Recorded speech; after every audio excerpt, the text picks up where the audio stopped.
They told me I was a disgrace, that I had thrown my future away. My mother stopped introducing me as her son.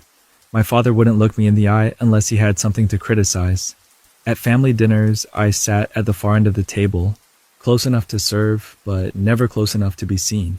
I once built something that changed lives, helped people who'd been forgotten feel human again. But in my own family, I was just the failure who didn't finish med school. And the irony? The woman my brother's about to marry, she looked me in the eyes and said, "You're the one who gave me my grandfather back." And suddenly, silence had no place to hide. My name is Caleb Monroe. And for a long time, I tried to stay small, polite, quiet, invisible.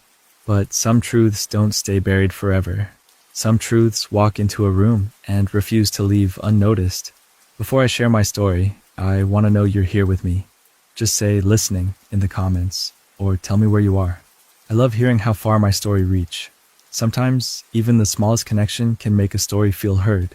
Thank you. And now, here's my story. It was supposed to be Ryan's night. The whole room was dressed in soft gold lighting and the clinking of champagne glasses, crystal vases, linen napkins, those tiny forks no one knows how to use. It all screamed prestige, the kind of setting where every smile hides a checklist and every nod says, "We belong." I was seated at the far end of the banquet table, not by chance. My mother had walked in ahead of me and discreetly pointed at the chair, the one closest to the kitchen entrance, the one where servers brush past your elbow without apologizing. She'd done it smoothly, like placing a vase where it wouldn't ruin the centerpiece. "Just for tonight," she'd whispered. "Sure." From my spot, I could see Ryan laughing with Emily's parents. My little brother, MBA, finance firm, sleek haircut, all the boxes ticked. Emily looked radiant, and I meant that without bitterness. She had a kindness to her that wasn't performative, which made her an anomaly in the room. Halfway through the meal, when the music softened and guests began drifting into polite chatter, she turned toward me.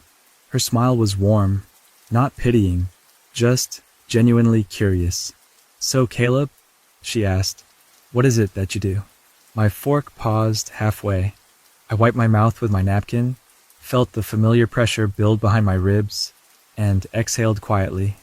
"I run a tech platform," I said. "Help seniors get comfortable with digital tools." That was it.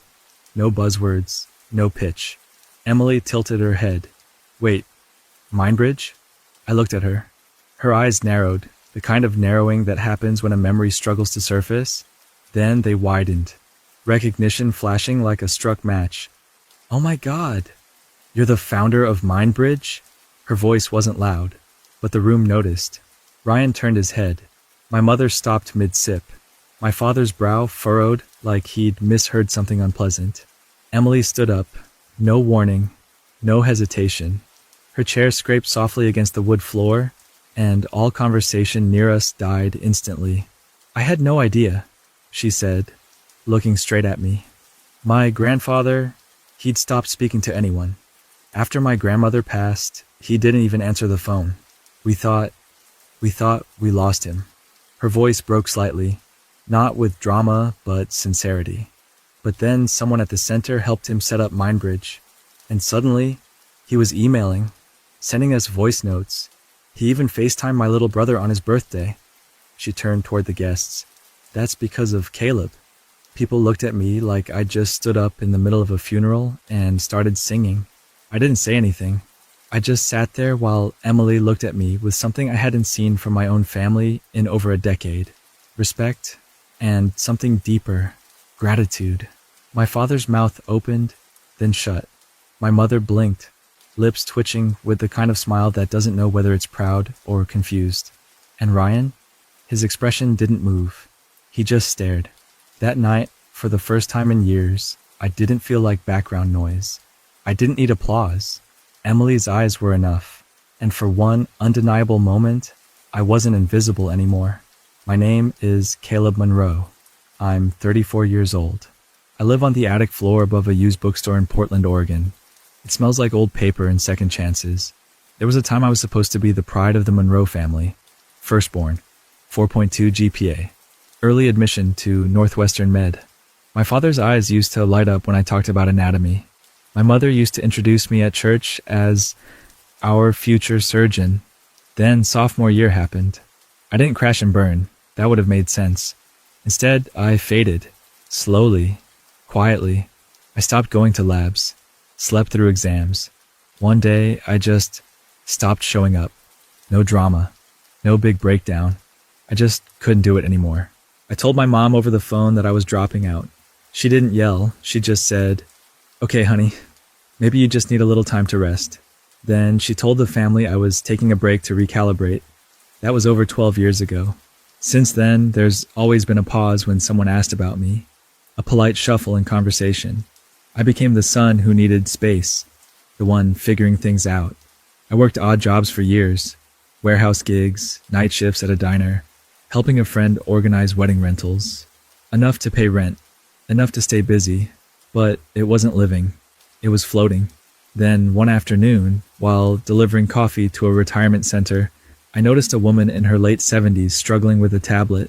She had tears in her eyes and kept saying, "My daughter said it's simple, but I can't see her face."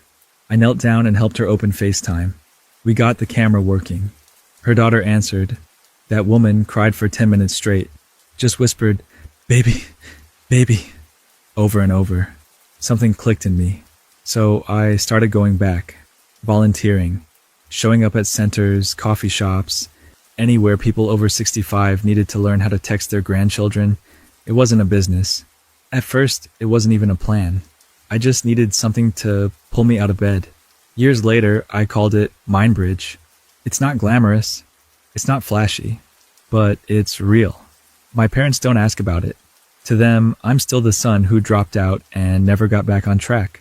But sometimes at 3 a.m., I'll get an email from someone in rural Idaho thanking me for helping them hear their sister's voice again. And that, more than any diploma or family approval, is what keeps me going. They never saw me, but I kept building anyway. Not for them. For everyone who's ever felt like a voice echoing in an empty room.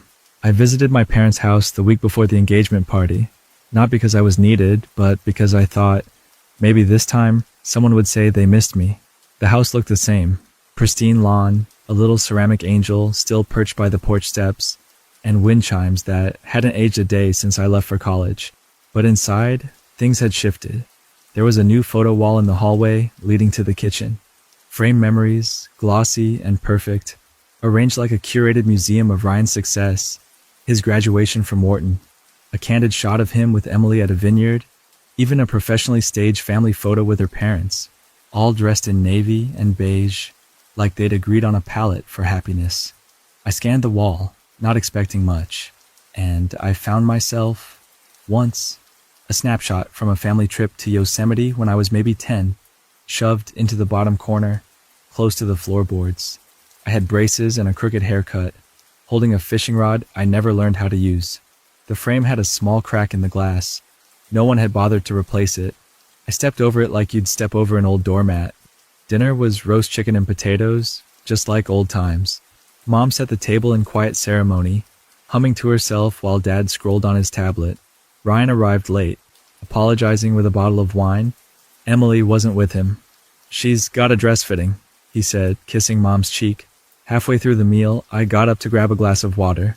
On my way back, I caught my mom's voice drifting from the dining room as she spoke to a friend on speakerphone. Ryan's always been the one who knew how to pick a safe path.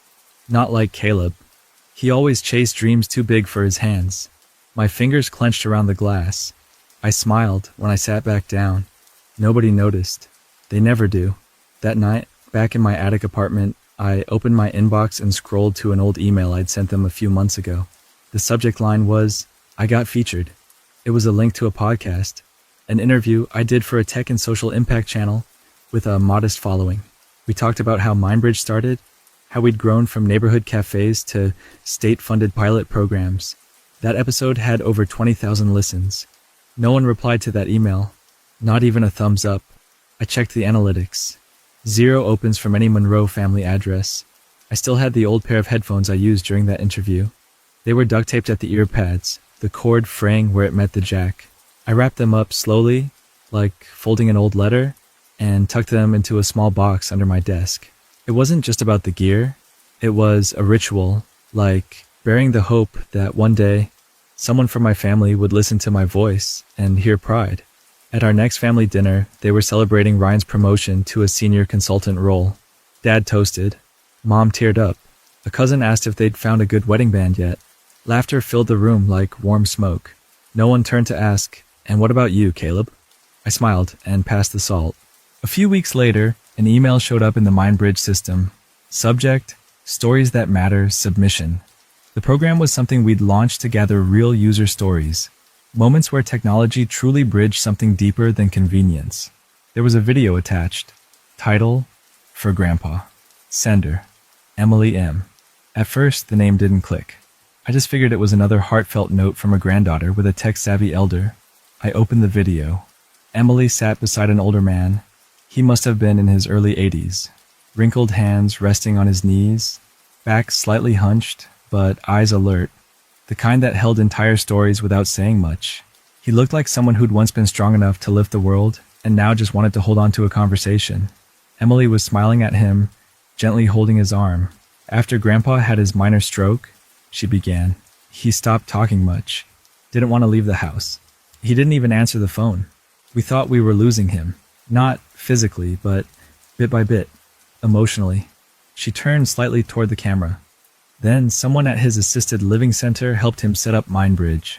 It took a while, but then everything changed. She motioned to him, and the old man waved awkwardly at the lens. He calls us every Tuesday now. He sends us little voice notes. He even ordered a book on astronomy online. He's always loved the stars, and he told me last night, "This makes me feel like I'm still part of this world." I couldn't move. Then came the part that knocked the breath out of me. "I don't know who started MindBridge," she continued, her voice slightly cracking. "But whoever you are, thank you. You didn't just give my grandpa a way to speak again. You reminded him he was still alive." I sat there, eyes locked on the screen, while the old man reached out and held Emily's hand. They didn't know it was me. She didn't know I was the founder. She didn't know the man she was about to marry had a brother, the guy seated in the shadows during the engagement party, who had built the thing that gave her grandfather his voice back. And yet, she thanked me, without even knowing who I was. I didn't respond to the email, didn't forward it, didn't even mark it as approved for the campaign. But I downloaded the video, saved it into a private folder named Real, and that night, for the first time in a long time, I let myself cry. Not because I was sad, but because in that moment, I realized something cruel and beautiful. Sometimes the ones closest to you won't see you, but strangers will sometimes look right into your work and see your soul. The night before the engagement party, we had dinner at my parents' house. Not a formal thing, just one of those family dinners that somehow always end up being performance reviews for Ryan and awkward silences for me. Mom made her famous pot roast. Dad set the table. Ryan brought a bottle of Pinot that Mom gushed over for a solid 5 minutes. I brought a story, but no one asked for it. As soon as we sat down, Ryan launched into updates from work. "They're giving me oversight over 2 more teams," he said, slicing into the roast. "The client in Dallas is expanding, so I'll probably be flying out more this quarter." "That's wonderful," Mom beamed. "And what about your bonus this year? Did they finalize it?" "Should be about 30K, Ryan said casually, as if it was a pack of gum. Dad nodded. "Proud of you, son." I sat there, cutting lettuce on my plate, watching the scene play out like a sitcom I didn't audition for. No one asked what I was working on. No one asked about the platform I'd been building for years. So I volunteered. "Actually," I started, trying to sound light. "We had a user in Spokane, 92 years old, who called his great-granddaughter over video last week. First time in her life hearing his voice. Said he thought he'd never get to tell her happy birthday again." I looked up, hopeful for anything. Dad raised an eyebrow. "That's nice. Still doing that volunteer tech stuff, huh?" "It's not exactly volunteer," I began. Ryan chuckled lightly, not unkindly, just dismissively, like I'd brought up my childhood coin collection again. Mom leaned in, a bit too cheerful. Don't bring that up at the engagement party, okay? Emily's family is very traditional. They admire professionalism, structured careers. I don't want them to get the wrong impression. I didn't say anything, just nodded, but something under my skin started to burn. After dinner, I helped clear the table. As Mom handed me the stack of plates, she sighed and said it like she was talking to herself. Thank goodness for Ryan. At least there's someone in this family we can really be proud of. I froze for a second, then carried the dishes to the kitchen, rinsed them under cold water, and excused myself early, claiming I had work to finish. On the walk home, I felt more hollow than angry. That kind of cold that doesn't sting, but just settles deep like fog. When I got back to my apartment and I opened my inbox and found an email from the Oregon State Innovation Board. Mindbridge had been selected as a showcase project at the Community Tech Forum next month. My name, founder and lead developer, was listed right there. And yet, all I could think about was how none of it mattered to the people I wanted it to matter to most. Because the deepest pain isn't being unrecognized. It's knowing the people you love never even looked long enough to decide if you were worth recognizing. 1 week before the party, Mom sent me an email with the subject line, "Let's make a great impression." It had 3 image attachments, each of a different suit. One was a tan ensemble that screamed wealthy country club. Another was charcoal gray, stiff and boxy. The third looked like something a TV news anchor might wear in the 90s. Beneath the images, she'd written, "Don't wear anything too dark or too plain. This time, you should look like someone respectable." I read the line 3 times. This time. This wasn't the first time she tried to manage my appearance. In elementary school, she once changed my entire outfit 15 minutes before class pictures because blue makes you look tired. In high school, she told me not to wear black to a friend's funeral, said it made grief look too intense for others to handle. But what stuck this time wasn't the suits. It was the final sentence. Emily's family has high standards. Please don't make me feel ashamed. I sat back in my chair, staring at the screen. Not angry, not hurt, just cold. Again. I remembered being 13, skipping soccer tryouts to draw a portrait for the school art fair. I was proud of it. A full-page charcoal sketch of my dog, Baxter. When I showed Mom, she looked at it, then at me, and said, "That's nice, but don't let people think you're different. It's better to blend in." From then on, I learned not to show her the parts of me that didn't fit, the things that weren't easily framed in a report card or a college acceptance letter. Now here I was, a grown man, still being told what costume to wear so I wouldn't embarrass the people who'd stopped seeing me years ago. I called Ryan later that evening. "Hey," I asked, "does Emily's family actually care about dress codes? Or is this just Mom again?" He hesitated. "I think Mom's just stressed, man. You know how she gets." That was all he said, and that was enough. Nobody was going to challenge her, because everyone knew the rules, even if no one liked them. Stay in the lines. Don't ask too many questions. Don't make it weird. I hung up and stood in front of my closet. There weren't many options. I had 2 suits that still fit. One navy, tailored. Nothing flashy, but sharp enough. I chose that one. Not to provoke her, not to rebel. Just to finally pick something for myself, without asking if it matched the version of me they'd written into the family script. I wasn't trying to ruin the picture. I was just done pretending I belonged in it. It was one of those gray Portland afternoons where the sky felt like wet concrete, and the windows of the coffee shop glowed warm against the cold. I was seated across from Jamie, our new intern at Mindbridge, a 19-year-old with bright eyes, chipped nail polish, and more questions than hours in the day. She was sketching out UI improvements for a trial version of our new interface, pausing only to sip her chai latte or throw out thoughts like, what if we replace the icons with full words? Most of our users aren't familiar with symbols. She wasn't wrong. As she talked, I found myself half distracted by the sound of the espresso machine and the quiet jazz humming overhead. Then a voice broke through from the next table. It was clear and a little shaky, like it had to push past some years to be heard.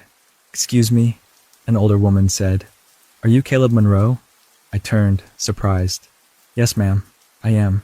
She smiled, eyes lighting up. "I just wanted to say thank you. My father, he's 86. We thought he'd given up on everything after his stroke, but last week he sent me an email. Just a single sentence, but it was more than we'd had in months. He said, "Love you always, Dad." That was your doing. I didn't know what to say. I just nodded, grateful. After she left, Jamie's mouth was still hanging open a little. "You didn't tell me people recognize you," she said. "They usually don't," I replied, sipping my coffee. A few moments passed before Jamie looked at me again. "Does your family know what Mindbridge is doing? Like, really know?" I stared at the steam curling from my cup. "They know," I said slowly. "They just never asked." The words hung in the air like fog. Jamie nodded, her eyes gentle but knowing.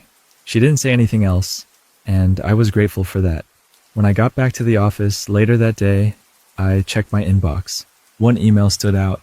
Community Tech Outreach, Library Integration Pilot. It was from the Oregon State Library Board. They were choosing Mindbridge as a pilot program for 12 rural branches. It was the kind of milestone most people celebrate with champagne, or at least a high five. I read it silently, scrolled to the bottom. CC'd on the email were heads of several regional library systems. One name caught my eye. Harold Matthews, Emily's father. I leaned back in my chair.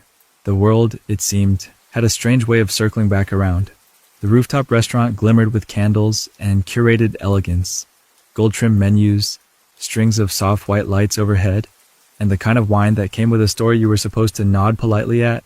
The table stretched long, like a runway for approval. I arrived exactly on time.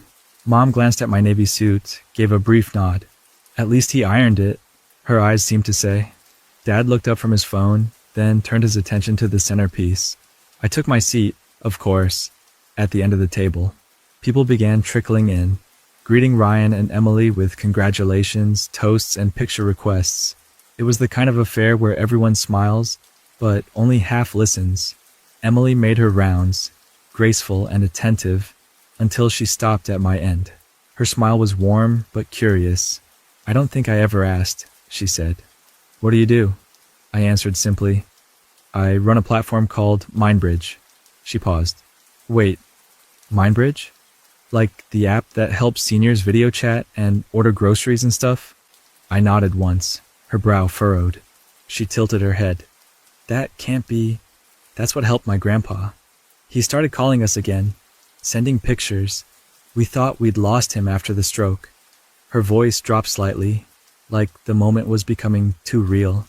"He said it gave him a reason to get up in the morning again." There was a beat of silence. Then, out of nowhere, Emily stood up. Her voice carried down the long table like a sudden gust of wind.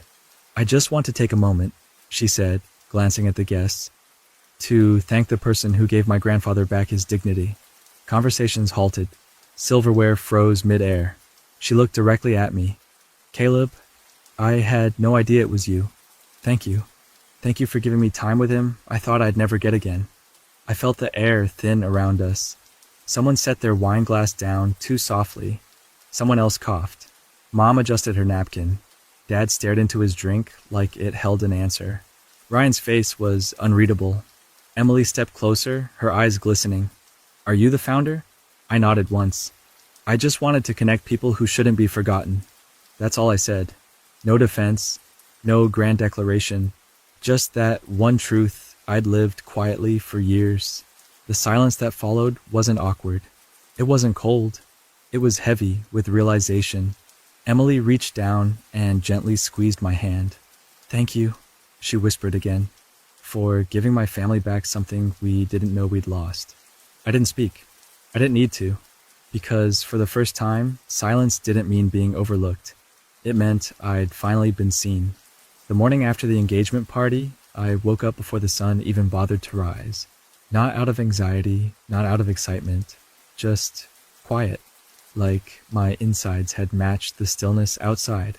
I made my way through the still sleeping streets of Portland, the chill air soft on my skin. I walked with no urgency, no destination in mind other than the coffee shop I'd been visiting for years. Same corner table, same cracked leather seat, same flat white, no sugar. As I waited, watching steam rise from the espresso machine like breath on a winter window, my phone buzzed.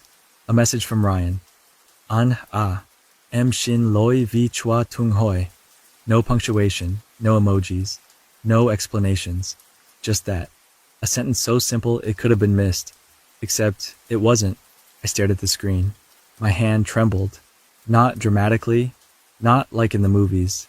Just enough to spill a thought or two inside me I hadn't touched in years. I didn't cry.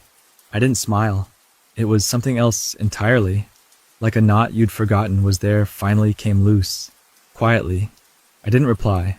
I didn't delete it either. I just let it sit. A message with no decoration. A door left slightly ajar. Suddenly my mind drifted. Back to 10th grade. I'd been practicing for a public speaking competition.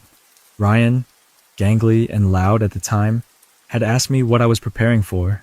That was the last time he'd shown interest in anything I did. Since then, years of silence. Not coldness, just absence. That message didn't fix everything, but it didn't have to. It was enough to shake something loose inside me that had been stuck far too long. I left the shop, coffee in hand, wind at my back. On the way home, I passed the bookstore I used to live above. The display window was crowded with colorful covers and chalkboard quotes.